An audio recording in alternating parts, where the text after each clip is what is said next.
السلام علیکم دوستو، میرا نام ہے انعام اللہ اور آپ دیکھ رہے ہیں انعام اللہ خان ٹی وی۔ کسی ملک پر ایک بادشاہ حکومت کرتا تھا۔ وہ اپنی رعایا میں ہر دل عزیز تھا۔ اس کے ملک کا ہر خاص و عام اس سے خوش تھا۔ اس کا وزیر بھی اچھا تھا۔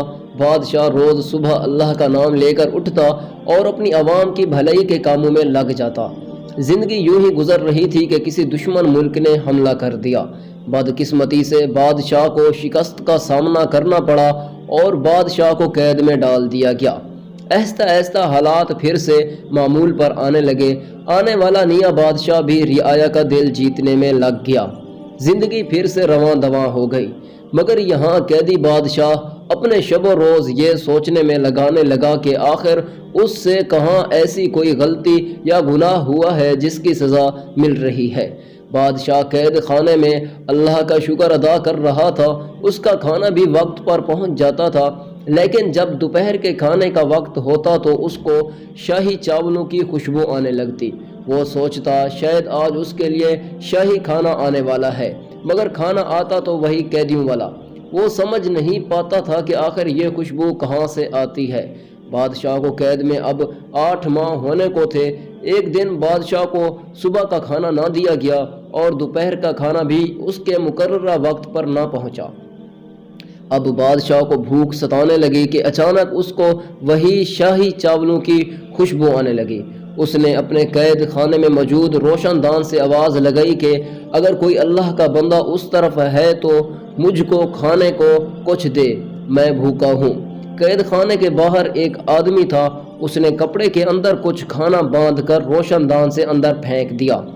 جب بادشاہ نے کپڑا کھولا تو اس کو تعجب ہوا کہ یہ تو وہی شاہی چاول ہیں جس کی خوشبو روز اس کو آتی تھی۔ بادشاہ نے فوراً پوچھا آپ کون ہیں؟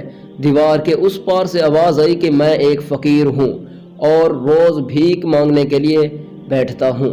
یہ سن کر بادشاہ کو مزید حیرانگی ہوئی، کیونکہ شاہی چاول ایک فقیر کے پاس کیوں ہو سکتے ہیں؟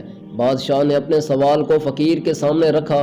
فقیر نے بادشاہ کو بتایا کہ وہ اس وقت جس دیوار کے ساتھ بیٹھا ہوا ہے اس دیوار سے ایک نالی نکل رہی ہے جو کہ محل کے شاہی باورچی خانے سے ہے۔